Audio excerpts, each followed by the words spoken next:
नमस्कार, मैं जितेंद्र चतुर्वेदी। आखिर ऐसा क्या हो गया कि अरविंद केजरीवाल के खेमे में सन्नाटा पसर गया है। फिर यह भी कि आम आदमी पार्टी में इतनी हलचल क्यों है। क्या कुछ अंदर घट रहा है जिसने आपके अगुआ और दिल्ली के मुखिया अरविंद केजरीवाल को परेशान कर रखा है। और ये जो आरटीआई लगी है, उस आरटीआई ने वो कौन सा पेंडोरा बॉक्स खोल दिया जिसके कारण आपकी सरकार में हड़कंप मचा हुआ है। लेकिन बात हम लोग शुरू करेंगे पहले दिल्ली से। दरअसल दिल्ली में जो कुछ हो रहा है उसने आम आदमी पार्टी और अरविंद केजरीवाल के हाथ पांव फुला दिए। तब यह स्वाभाविक सवाल उठता है कि आखिर में दिल्ली में क्या हो गया। देखिए, दिल्ली जो है वो आपका गढ़ है, और जब गढ़ में सेंधमारी होती है तो कई तरह के सवाल खड़े होते हैं। तो पहले जो सेंधमारी है उस पर बात करते हैं, फिर उन सवालों पर आते हैं जिससे आम आदमी पार्टी इन दिनों जूझ रही है, और ये उसके लिए बड़ी गंभीर आप ये कहें कि समस्या भी है। लेकिन पहले खबर पर आते हैं, फिर बाकी बातों पर बाद में आते हैं। खबर यह है कि कोई 20 लोग जो है आम आदमी पार्टी के, उन्होंने कांग्रेस ज्वाइन की है। अब देखिए, ये बहुत बड़ी चीज है। वो भाजपा ज्वाइन करते तो समझ में आता, वो कांग्रेस ज्वाइन कर रहे हैं आम आदमी पार्टी के लोग। इसका मतलब ये हुआ कि आम आदमी पार्टी का जो कार्यकर्ता है वो अब आपका कोई भविष्य दिल्ली में नहीं देख रहा है। पहली चीज तो ये। दूसरा, दिल्ली में आम आदमी पार्टी कमजोर हुई है, इस बात के तो वैसे कई संकेत हैं। पहला तो यही कि मनीष सिसोदिया का बिहाइंड द बार जाना दिल्ली प्रदेश में, अगर हम कहें आम आदमी पार्टी के लिहाज से, तो बड़ा झटका है। क्योंकि दिल्ली का जो संगठनात्मक ढांचा है उस ढांचे पर मनीष सिसोदिया की ही सबसे मजबूत पकड़ मानी जाती रही है। अब वो चूंकि इस समय है नहीं, वो तिहाड़ में है, शराब घोटाले वाले मसले में जमानत हो नहीं रही है, और जिस तरह से मनीष सिसोदिया को जमानत नहीं मिल रही है, और पार्टी का जो रवैया है वो भी कहीं ना कहीं उन कार्यकर्ताओं को जो ईमानदारी की वजह से, जो भ्रष्टाचार विरोधी जो आम आदमी पार्टी की मुहिम रही उसकी वजह से इस पार्टी से जुड़े, वो खुद को ठगा महसूस कर रहे हैं और दूर होते जा रहे हैं। इसका संकेत तब मिला था जब 16 अप्रैल 2023 को अरविंद केजरीवाल को सीबीआई बुलाती है पूछताछ के लिए।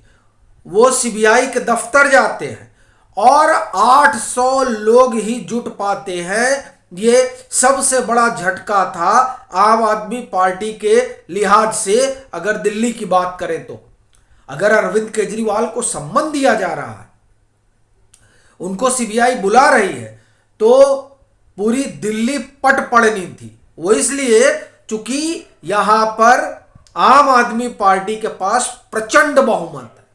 60 62 जो है विधानसभा सीटें हैं 70 में से।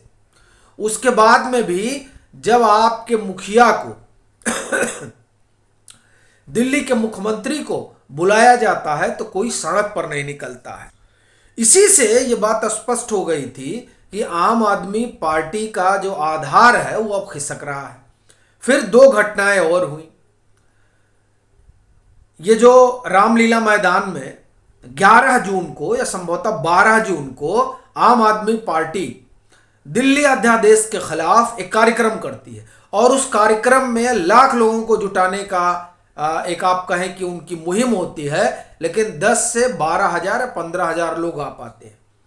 यह भी एक संकेत होता है आम आदमी पार्टी के खिसकते आधार का।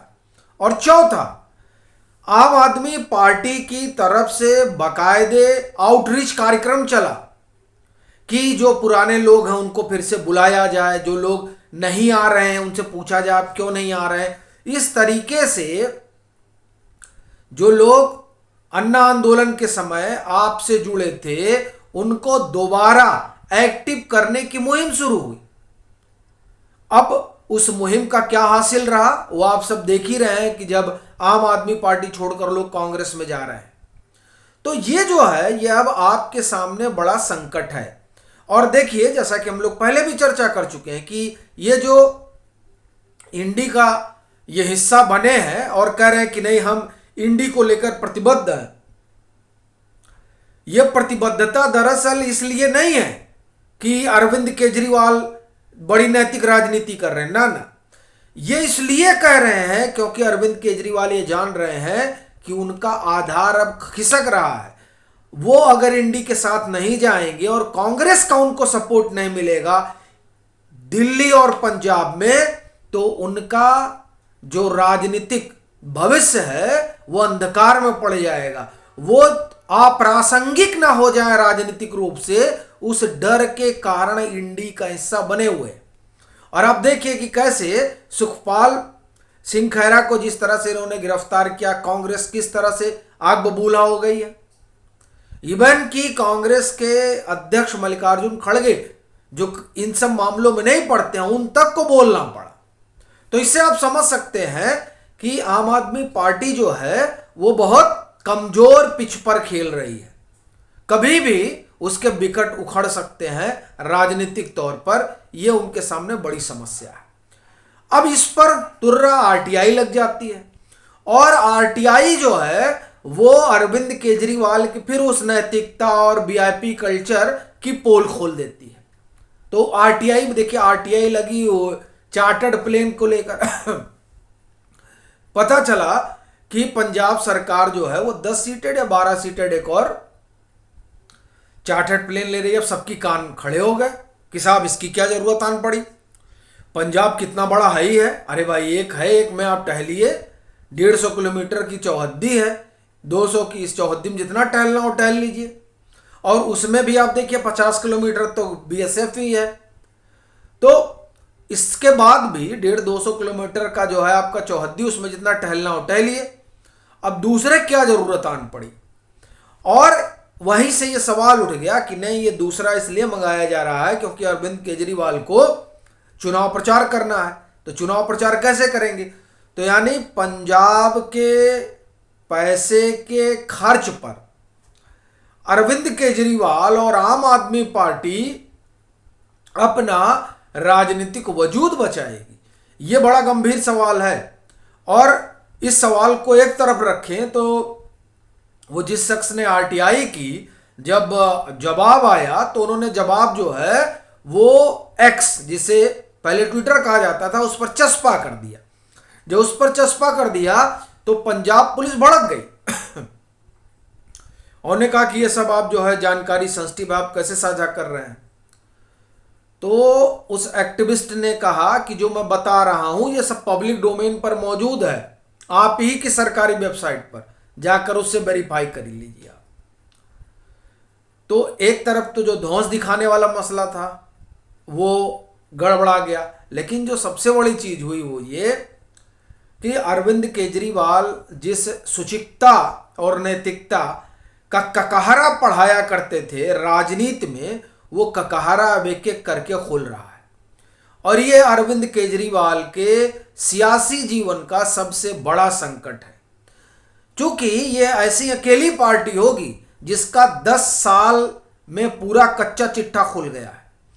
आप देखिए कि इनका राष्ट्रीय पार्टी बनना इनके लिए कितना, मैं तो यही कहूंगा कि अपशकुन रहा। अब इसलिए अपशकुन कह रहा हूं क्योंकि ये राष्ट्रीय पार्टी बने नहीं कि इनके ऊपर शराब घोटाले के आरोप लग गए, शीश महल का मसला आ गया, क्रॉसलूम घोटाले का आ गया। इस तरह से अगर आप देखें तो घोटालों के अंबार में आपकी सरकारें फंस गई। अब ऐसी स्थिति में ये प्लेन वाला भी मसला आ गया। तो ये तमाम चीजें बता रही हैं कि आप जो है और अरविंद केजरीवाल, उनका राजनीतिक भविष्य और प्रासंगिकता अब दोनों पे ही जो है संकट के बादल मंडरा रहे हैं। आपकी अपनी क्या राय है जरूर साझा करें। मतांतर से नहीं जुड़े हैं तो जुड़े, वीडियो को लाइक करें और खूब शेयर करें।